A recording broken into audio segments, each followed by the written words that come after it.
রহস্য, রোমাঞ্চ এবং ভৌতিক গল্পের সংকলন নিয়ে আমাদের এই বিশেষ উপস্থাপনা গল্পের খাতা। আজ আপনাদের জন্য সৈয়দ মুস্তফা সিরাজের লেখা গল্প যার যা খাদ্য। গল্প পাঠে এস। শুরু হচ্ছে আজকের গল্প যার যা খাদ্য।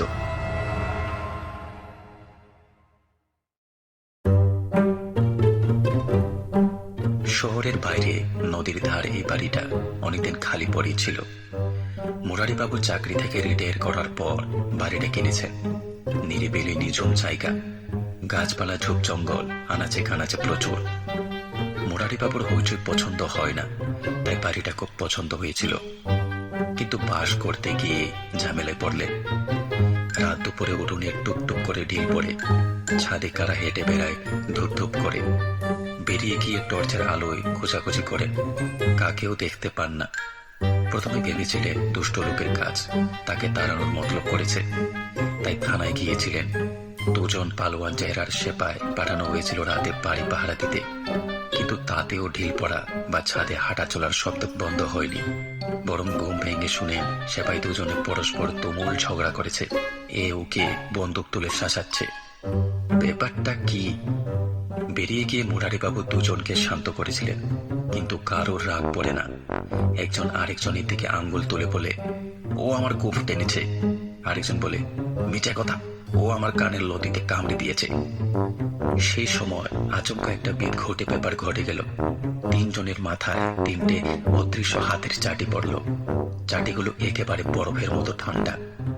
এমন চাটি খাওয়ার পরও কি এ বাড়ির ত্রিসীমানায় থাকার হিম্মত আছে কারণ? সেপাই দুজন সেই রাতে রাম রাম বলে চেঁচাতে চেঁচাতে পালিয়ে গিয়েছিল। মুরারিবাবু ঘরে ঢুকে দরজায় ঘি লেটেছিলেন। টের পেয়েছিলেন ব্যাপারটা নিছক ভৌতিক। কিন্তু এমন পছন্দসই একটা বাড়ি কিনে নিয়ে ভূতের বয়ে চলে যাওয়ার কাজের কথা না। বোঝা যাচ্ছে বাড়িটা পুরো হয়েছিল বলে ভূতেরা এসে আশ্রয় নিয়েছিল, এখন দখল ছাড়তে চাইছে না। মুরারিবাবু তাই ঠিক করলেন ভূতগুলোকে তাড়াতে হবে। এ কাজ ওঝা ছাড়া আর কারোর নয়।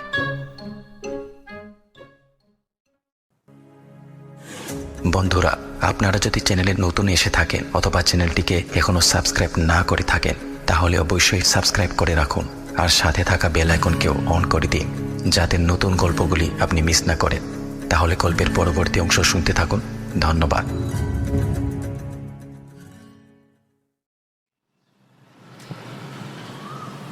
এখানে ওখানে খোঁজাখুঁজি করে এক ওঝার নাম ঠিকানা পাওয়া গেল। তার নাম হরিপদ, থাকে রামনগরে। গোগোডাঙ্গা থেকে বাসে ঘন্টা তিনেকের পথ। হরিপদর খুব নাম ডাক আছে নাকি। তার মন্ত্রতন্ত্রের চুটে ওই এলাকা থেকে সব ভূত পালিয়ে গেছে। বাড়ি খালি থাকলেও সেখানে বড়জোর বাদর, চামচিকে বা আরশোলার টেকটেকে গিয়ে চুটে ভূতের ঢুকবার সাধ্য নেই। আহা, গোগোডাঙ্গায় হরিপদ এসে থাকলে কি শান্তিতে না থাকা যেত। অনেক ফিকির মাথায় নিয়ে মুরারিবাবু রামনগর চললেন। হরিপদকে মাইনে দিয়ে বরং কাছে রাখবে, টুকিটাকি কাজকর্ম করবে আর থাকবে তার কাছে।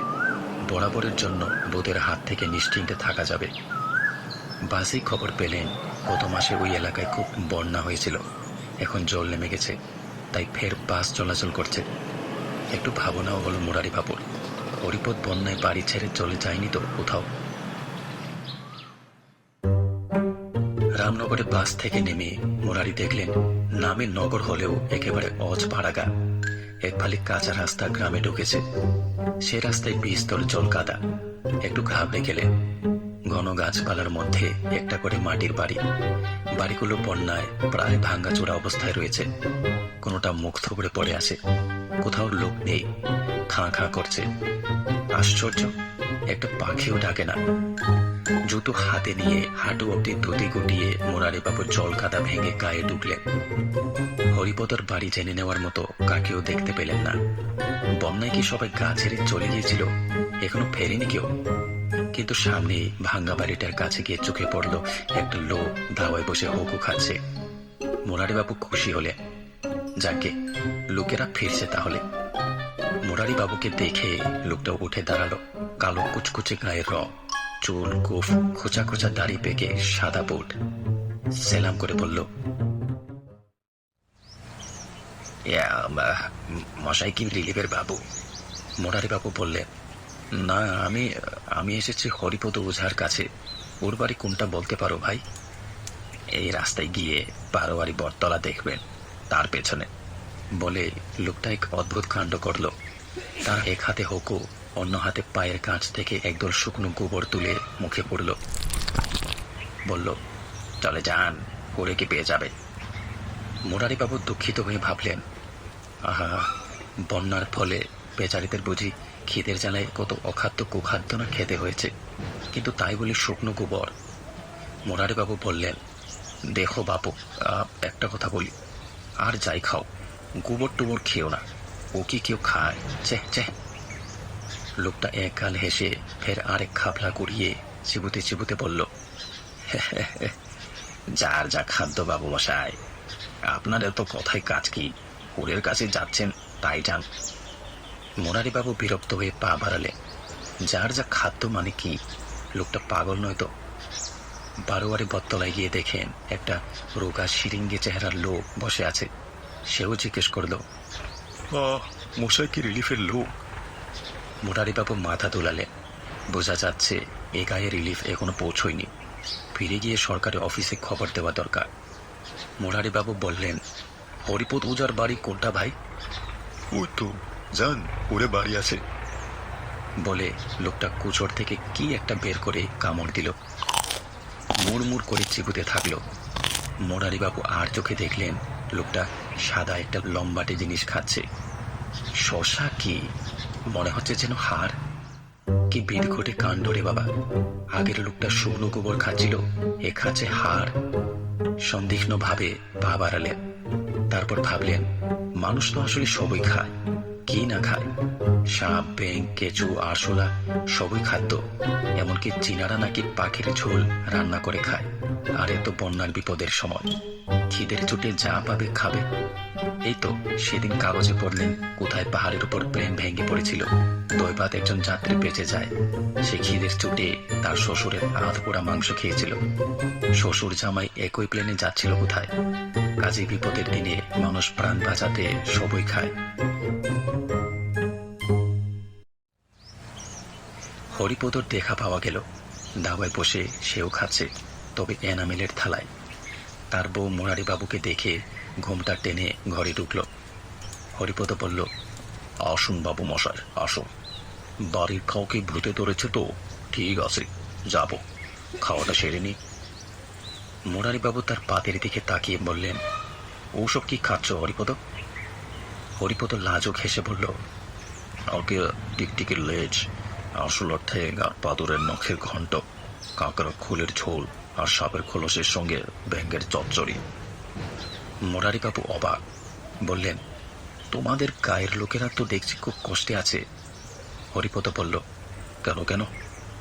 কেউ শুকনো গোবর খাচ্ছে, কেউ হাড় খাচ্ছে, আবার তুমি দেখছি।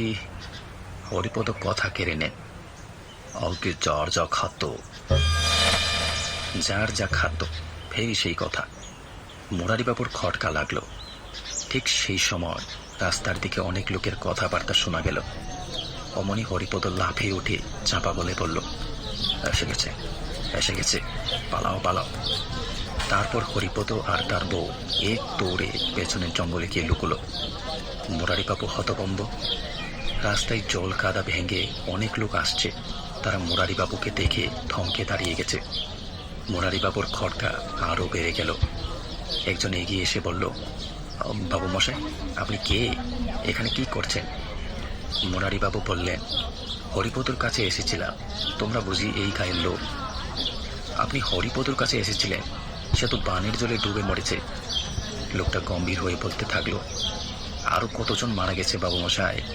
রামনগরে খুব বান হয়েছিল, আমরা জল নেমে গেছে কিনা দেখতে এসেছি এতদিনে। আমরা সেই পলাশপুরের হাই স্কুলে আশ্রয় নিয়েছিলাম কিনা। মুরারিবাবুর মাথা ঘুরে উঠল। হ্যাঁ, সব বোঝা যাচ্ছে এবার। যার যা খাদ্য, এ কথার মানেও বোঝা যাবে। আসলে হয়েছিল কি, বন্যায় গায়ের লোকেরা ঘর বাড়ি ছেড়ে চলে যেতে ভূতেরা এসে জুটেছিল। বাড়ি খালি থাকায় এই ঝামেলা। এখন লোকজন এসে পড়েছে, কাজে ভূতেরা পালিয়ে যাচ্ছে। সাহস করে ঘুঘুডাঙ্গার বাড়িতে থাকতে পারলে সেই ভূতেরাও পালাবে একদিন। মুরারিবাবু রামনগর থেকে শেষ পর্যন্ত আশা নিয়ে ফিরলেন। অভিজ্ঞতা হলো, ভূতের খাদ্য কি তাও জানতে পারলেন। অতএব বাড়ির ত্রিসীমানা থেকে শুকনো গোবর, হাড়গোড়, সাপ, ব্যাঙ, টিকটিকি, আরশোলা ইত্যাদি হটাতে পারলে খাদ্যের অভাবেও ভূতেরা অন্যখানে চলে যাবে। বোঝা দরকারটা কি?